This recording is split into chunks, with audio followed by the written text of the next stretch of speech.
Welcome back to our episodes on revision. I'm joined by Zahraa and Sokina again. Welcome. In this episode, we're focusing on an important challenge with revision, the illusion of mastery. So let's unpick some of those common pitfalls and misconceptions. So during my PGCE, we were looking at different questions, and it was really simple questions, and they got us to do it, and it was quite nice. It was easy, and then they got us to think really deeply about how to do these questions, and we learnt something about procedural knowledge and conceptual knowledge. So procedural knowledge is a way to think about it is kind of like the how. So how do we do these steps? And then conceptual knowledge is thinking more about the why. And a good example that I read in one of the articles is someone may know how the route to going home, then to school. And then if they want to go to shops, they must start at home first before they can go to shops. But someone with more of a conceptual knowledge fully understands the routes and is able to navigate different ways to get to different places, so they can go to the shops from any direction without having to go to their starting point, essentially.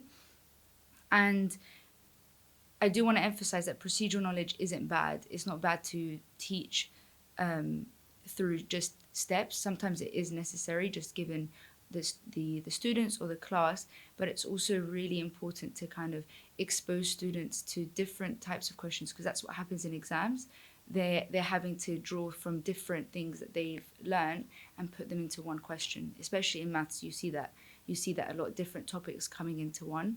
So if we expose them and remind ourselves the importance of exposing them to these really challenging questions, it becomes easier for them to understand how to do it themselves, and why they're doing certain things.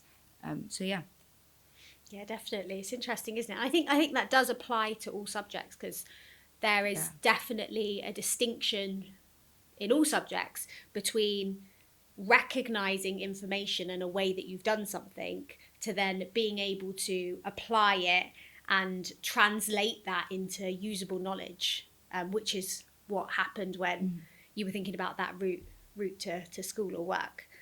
And it's why passive revision can be so misleading, because looking over notes creates a sense of familiar, but it doesn't always translate into something that you can use. So we want to shift ideally towards generating information. So we might ask students to explain a concept without notes or complete a partially finished example. And the best thing, which you've touched on, is getting students to apply knowledge in unfamiliar context, because then we are forcing that deeper thinking. Yeah, what I've noticed that usually the exam does feel a lot more different for the students, even though you could have taught them that exact topic maybe even a lesson before, but then suddenly when it's in an exam style question, they just panic. It could be because of exam stress. There are multiple reasons for this, but one of the things that I do see quite often is that, let's say for example, this is going to be a very mathsy example. My topic or my goal for the lesson is to make sure that everyone is going to be able to find out the area of a square by the end of the lesson, and we've hit that objective and they all can do it. But usually in an exam question, it's embedded in something much bigger than just finding the area of a square. It's just one skill out of many other skills that you will need to really solve that question, and that's usually what challenges children, because even if they think they might need the area of the square, they stop because they're too busy panicking about all the other things that they can or can't do.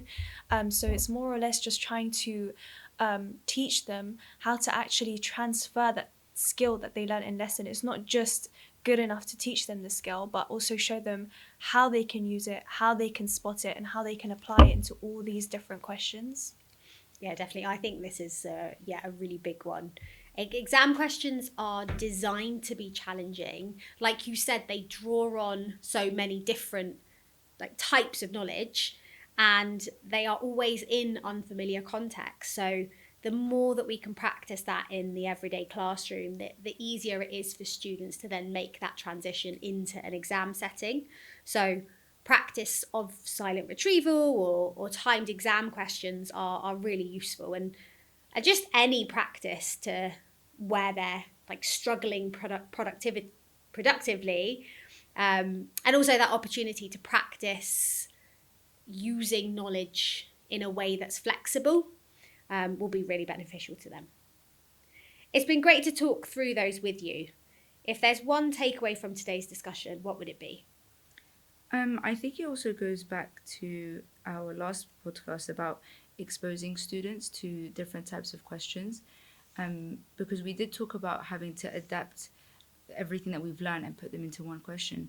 Sometimes when I'm going over exam questions after like end of term assessment, and we're going through these questions, the students actually notice how simple the question was, but it was about the context and being able to read the questions and understand.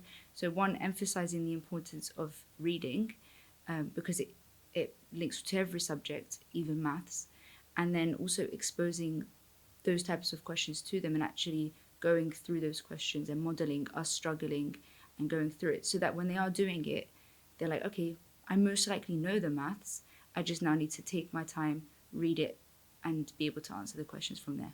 Yeah, that's really nice. That's a great takeaway. I guess, yeah, ultimately that effective revision comes from us building those habits and us showing that in lessons, so that students become both independent but more importantly really confident when entering those exams. Thank you both for joining. It's been really great to speak to you, and I'm looking forward to seeing how our approach to revision develops further.